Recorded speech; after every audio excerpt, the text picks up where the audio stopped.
Good morning, and welcome to the Arbe Robotics third quarter 2024 financial results conference call.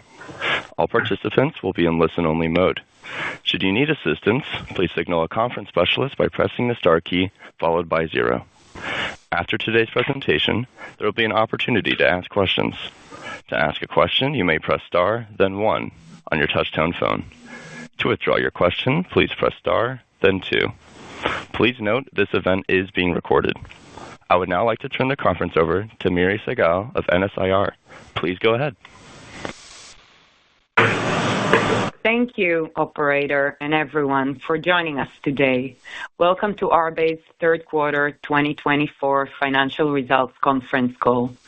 Before we begin, I would like to remind our listeners that certain information provided on this call may contain forward-looking statements, and the safe harbor statement outlined in today's press release also applies to this call. If you have not received a copy of the release, please view it in the Investor Relations section of the company's website. Today we are joined by Kobi Marenko, Arbe's co-founder and CEO, who will begin the call with the business update. Then we will turn the call over to Karine Pinto-Flomenboim, CFO, who will review the financials in more detail. Finally, we will open the call for the question and answer session. With that, I'd like to turn it over to Kobi Marenko, Arbe's CEO. Kobi, please go ahead. Thank you, Miri. Good morning, everyone, and thank you for joining us. On this call, we're happy to share the progress we've made this quarter with our Tier 1s and OEMs. First, we've seen growth in both the number and the depth of our OEM engagement. This quarter, we worked with 16 OEMs, 12 of which have moved to the big stage, and 8 OEMs have entered the advanced perception project phase, demonstrating their dedication by investing in algorithm development and sensor data processing, marking a significant milestone in the selection process. While the timelines for some of these projects have been longer than expected, we are pleased with the advancement and believe these opportunities will drive growth for Arbe in the coming quarters. We look forward to updating you as we continue to make progress. Next, we've been working with a leading European truck manufacturer to improve truck safety using our imaging radar. This manufacturer plans to integrate our radar into its next generation sensor suite, a major step in advancing their safety offering and an important validation of our technology. HiRain, one of our Tier 1s, is developing a radar-based ADAS system for a Chinese OEM. This system, powered by our chipset, combines radar and camera fusion, eliminating the need for LiDAR while maintaining high standards of safety. Pending final OEM approval, mass production is anticipated to begin by the fourth quarter of next year. This project demonstrates that OEMs have an alternative to LiDAR with high-resolution radar, which offers highly detailed perception at a significantly lower cost and better quality of service. This solution enables OEMs to benefit from imaging radar's durability and reliable performance in all weather and lighting conditions.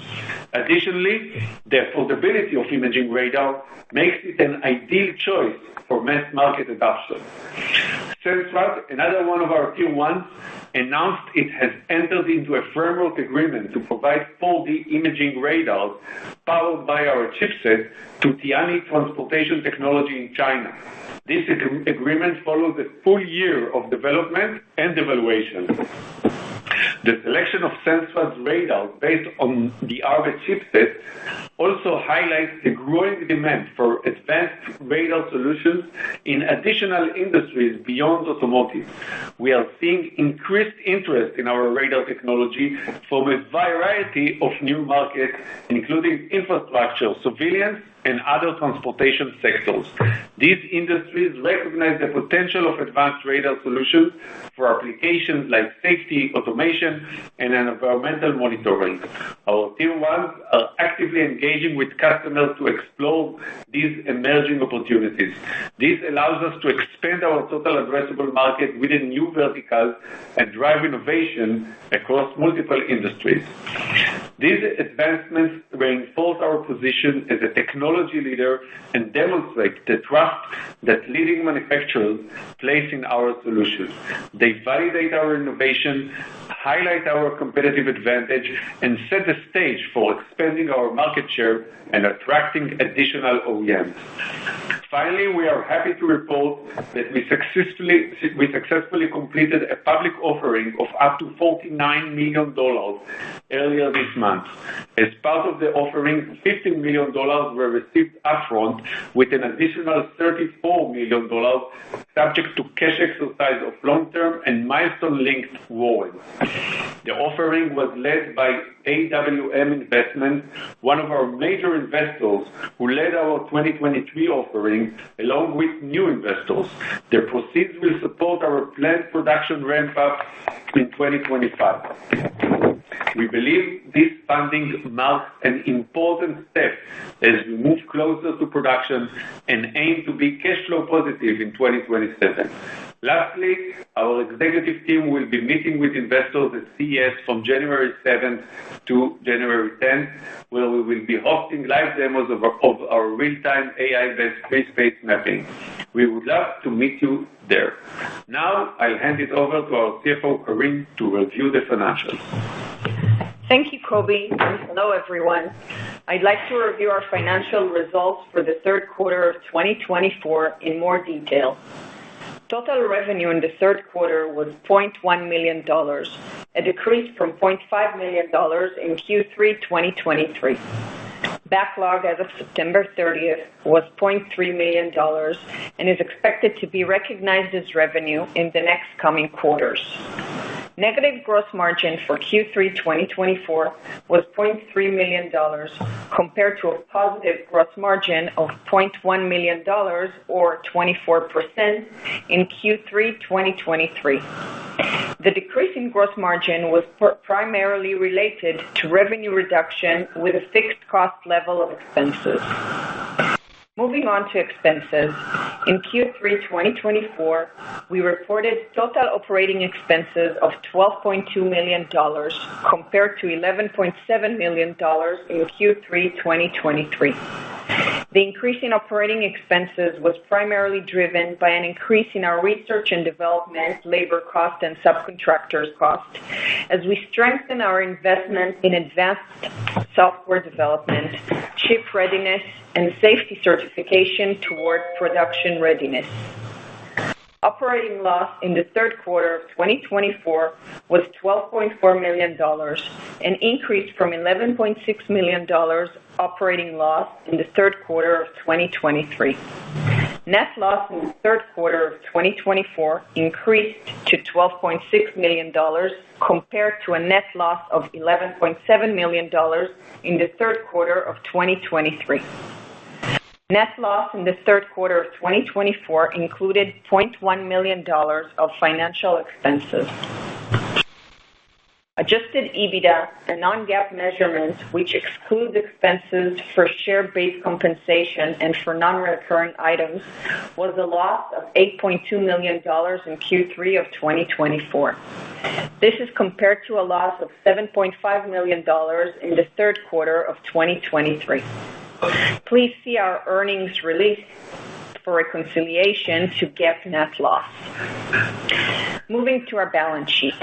As of September 30th, 2024, Arbe had $19.1 million in cash and cash equivalents. With respect to our guidance for the year, we would like to reiterate what we previously shared. Our goal of achieving 4 design-ins with automakers remains unchanged, as we observe continued strong interest in our market-leading offering.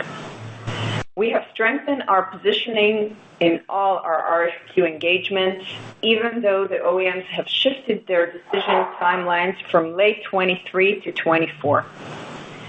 The 2024 annual revenue are expected to be in line with those of 2023, followed by revenue growth in 2025. These revenue projections are based on our expectation that we will be in full production in the second half of 2024, as well as our decision to exclusively focus on getting our chipset into production. We are committed to maintaining a strong and well-managed balance sheet, focusing on cost effectiveness and the ability to fund our revenue growth. Adjusted EBITDA for 2024 is projected to be in the range of $30 million loss to $36 million loss. Now, we will be happy to take your questions. Operator? We will now begin the question and answer session. To ask a question, you may press star, then 1 on your touch-tone phone. If you are using a speakerphone, please pick up your handset before pressing the keys. To withdraw your question, please press star, then 2. At this time, we will pause momentarily to assemble our roster.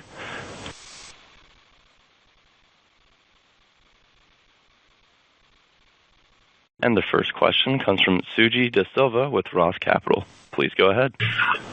Hi, Kobi. Hi, Karine. Good job on the progress here.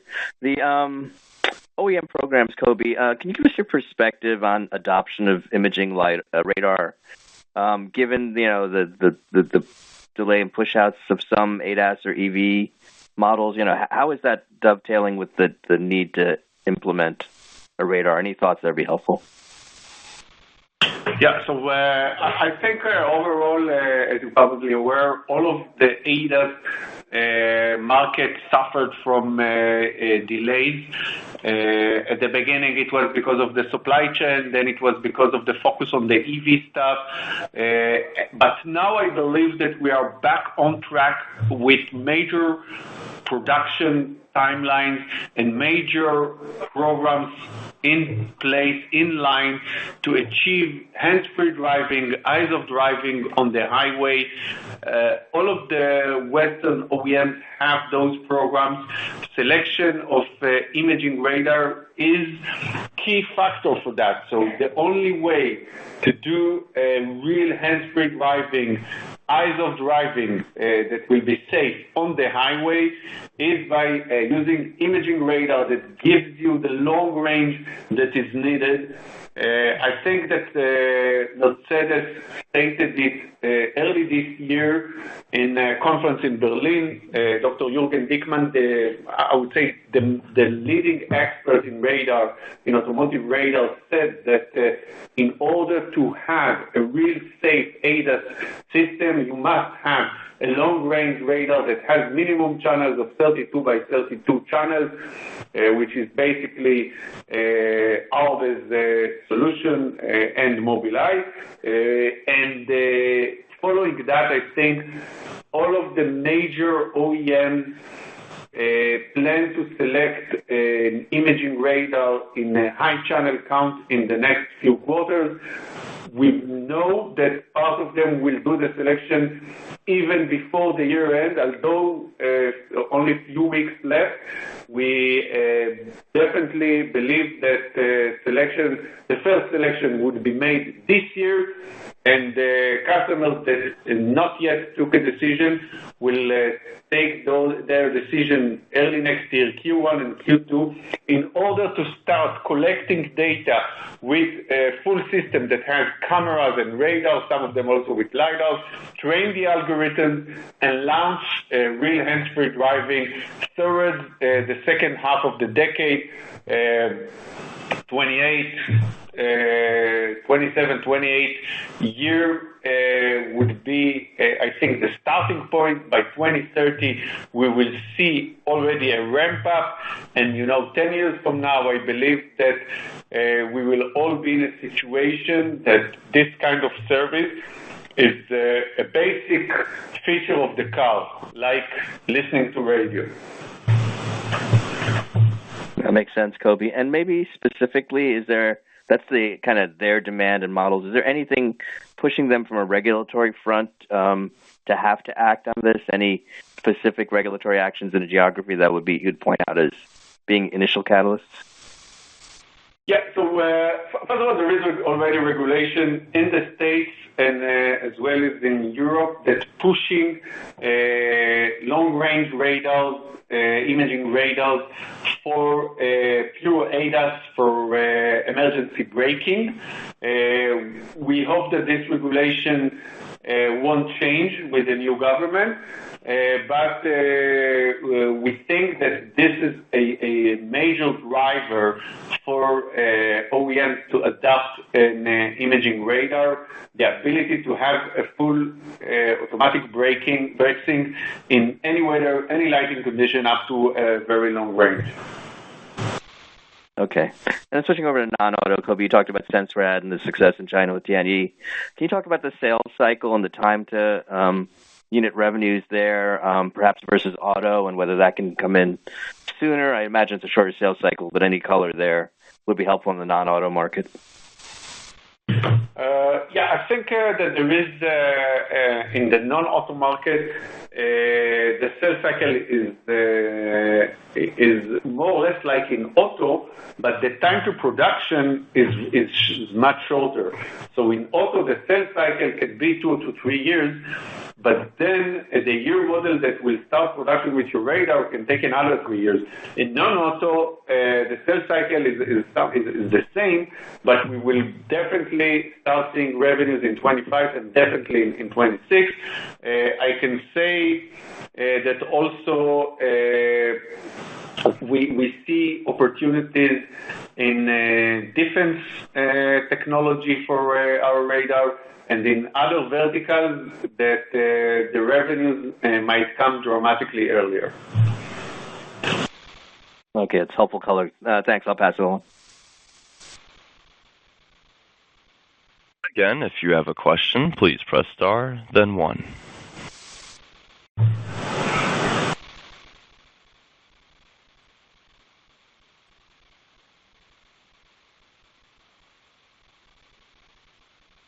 With no further questions, this concludes our question and answer session.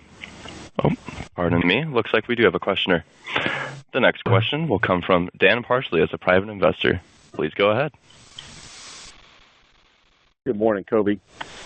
I have a question just on, in your forecast for 2024, you mentioned that you'll be in full production by the end of 2024, and here we are at the end of November. So I'd ask you to please comment if you're still on track to be in full production in 2024. And can you give us any insight as to the likelihood of being starting to ramp revenue in 25? Thank you. So I think we are more or less on track with our timetable. We believe that by end of December, we will be able to start shipping engineering samples of our chipset to the project that we mentioned of SenseRad, and by basically early next year, we will have the ability to start shipping production chips right after, I think, the holidays and so on. We expect revenues to start ramping up on the last quarter of 25, maybe a bit earlier, so second half of 25, and third end of 25, with, like we said earlier, with the project that HiRain has with a leading Chinese car manufacturer. Okay, and a follow-up to that. Can you comment on, how dependent are your auto sales on EV vehicles versus more traditional combustion engine vehicles? We are not. So basically, imaging radar can get even into any kind of vehicle. The question is not about it. It's about what's the plans of the OEM. Will the OEM launch a full advanced ADAS service on a combustion engine or only on EV? I think if you would ask the major OEMs a year ago, they would say that new ADAS features would be released only on EVs. But I think right now, with the slow uptake of EVs on the West, probably it will be a mix. In China, where we already see something like 30 to 35% of new cars that's been sold are EVs, I believe that the new ADAS features will go only to EVs.